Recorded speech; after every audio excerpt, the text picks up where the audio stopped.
भारत में भिन्नताओं में एकता के कारकों के अंतर्गत आज हम राजनीतिक एकता के कारक, ब्रिटिश साम्राज्य के प्रभाव तथा सांस्कृतिक एकता के तत्वों की चर्चा करेंगे। राजनीतिक एकता की दृष्टि से देखें तो लंबे ऐतिहासिक काल में भारत प्राय छोटे छोटे राजाओं के अधीन छोटे छोटे राज्यों में बटा रहा है। जब कभी बड़े साम्राज्यों की स्थापना हुई तो भारत की विशालता और विविधता के कारण ये साम्राज्य एकात्मक राज्य या यूनिटरी स्टेट के रूप में न होकर असंगठित या लूज संघ या फेडरेशन के रूप में होते थे। लेकिन भारत में शुरू से ही जो राजनीतिक विचारक हुए हैं और प्रशासक या बड़े या छोटे शासक हुए हैं, उनकी कल्पना में यह रहता था कि पूरे भारत पर एक छत्र साम्राज्य स्थापित किया जाए। इस प्रकार की विचारधारा के पक्षधर लोगों में कौटिल्य, मनु, विष्णु, याज्ञवल्क्य आदि का नाम लिया जा सकता है। मौर्य काल में भारत पर एक विस्तृत साम्राज्य और राजनीतिक एकता की स्थापना हुई। उसके पश्चात गुप्त काल में भारत में पौराणिक धर्म और पौराणिक संस्कृति का प्रसार हुआ। गुप्त काल में साम्राज्य का विस्तार काफ़ी बड़े एरिया पर हुआ और यह काल भारतीय पौराणिक हिंदू संस्कृति की पहचान का काल हुआ। हिंदू संस्कृति राष्ट्रीय संस्कृति के रूप में बनकर उभरी। इस पौराणिक धर्म एवं संस्कृति के समय में जातिगत संरचनाएं कठोर हुई, भेदभाव में वृद्धि हुई और समाज व धर्म में ब्राह्मणों की भूमिका बहुत महत्वपूर्ण हो गई। सामाजिक एवं धार्मिक रूप से यद्यपि ब्राह्मण व पुजारी वर्ग बहुत सशक्त था, लेकिन प्रशासन एवं सरकार के कार्यों में उनकी दखलंदाजी प्राय नगण्य थी।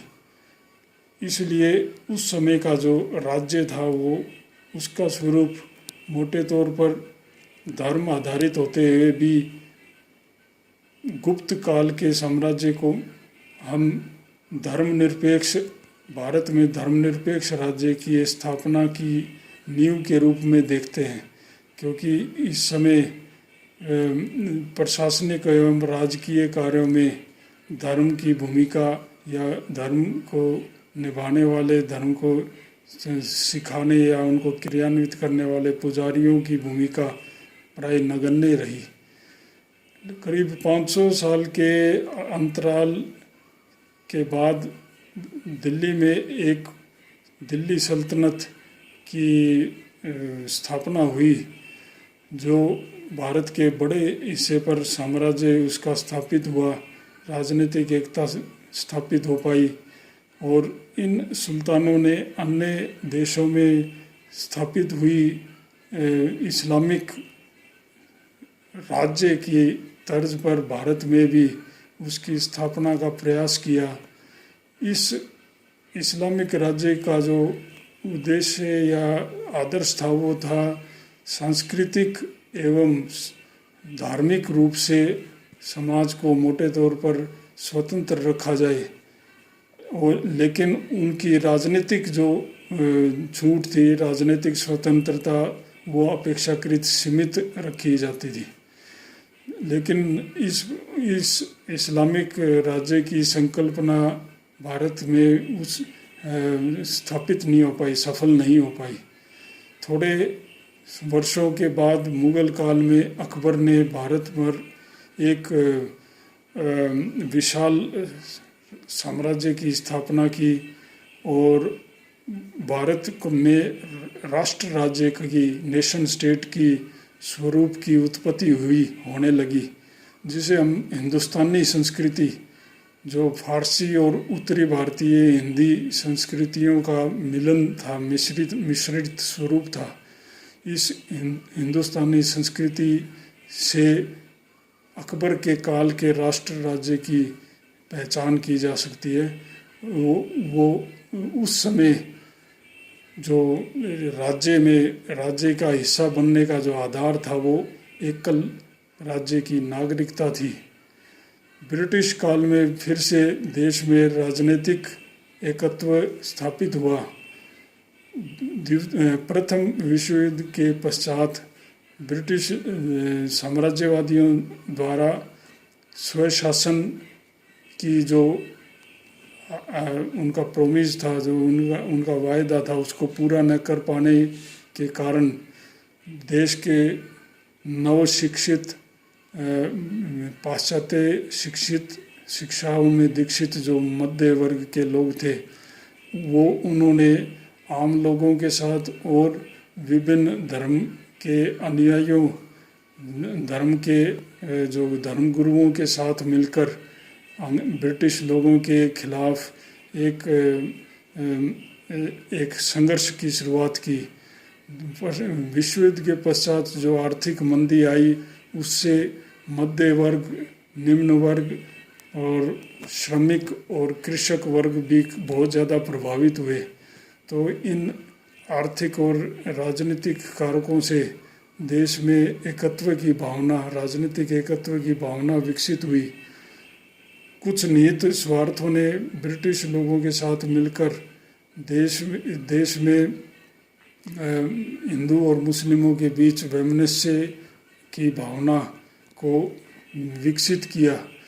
दंगे भड़काए गए और अंततः भारत पाकिस्तान का जो बंटवारा है वो उसके रूप में वह परिणत हुआ।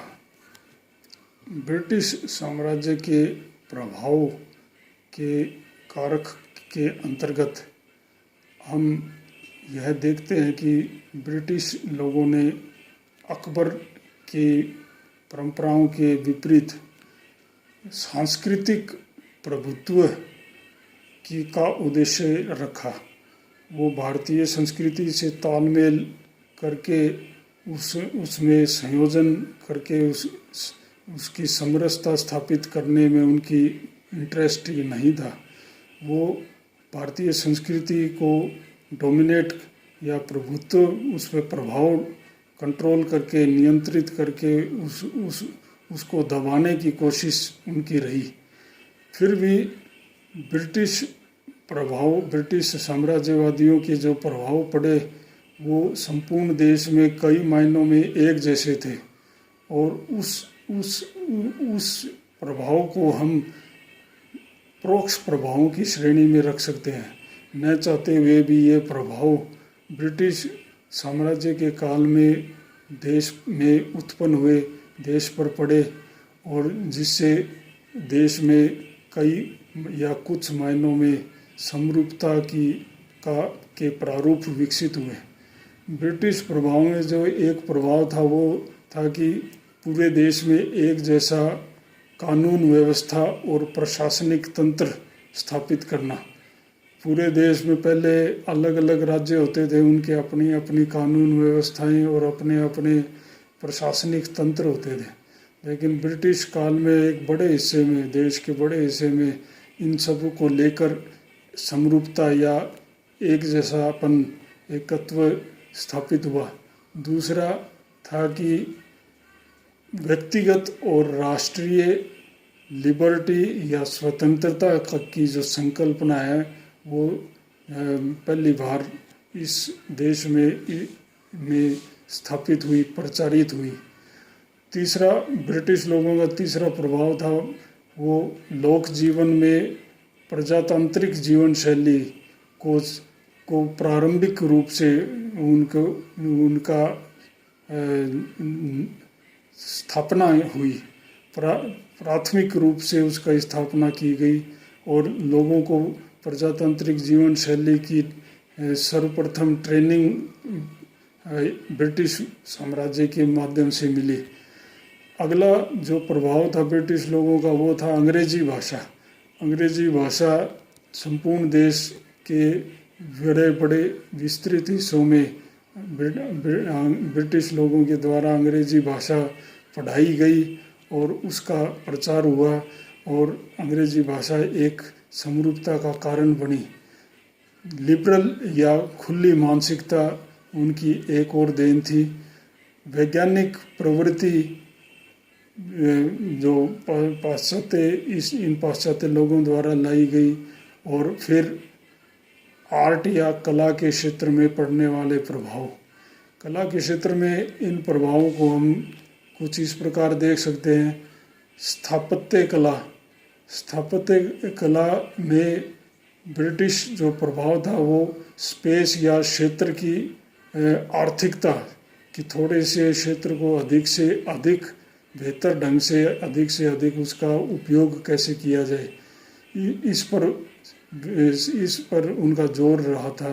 तो इस चीज़ को भारतीय उपमहाद्वीप में प्रथम बार वे लाए और सिंपल या सरल रेखीय जो डिज़ाइन है, ज्यामितीय रूप से सरल रेखीय डिज़ाइन वाले जो भवन थे, भवन निर्माण कला, स्थापत्य कला, वो ब्रिटिश लोगों के माध्यम से आई।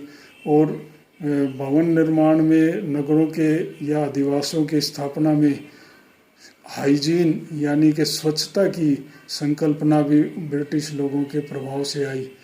म्यूज़िक या संगीत के क्षेत्र में सुर तथा ताल के मध्य जो इन दोनों के मध्य जो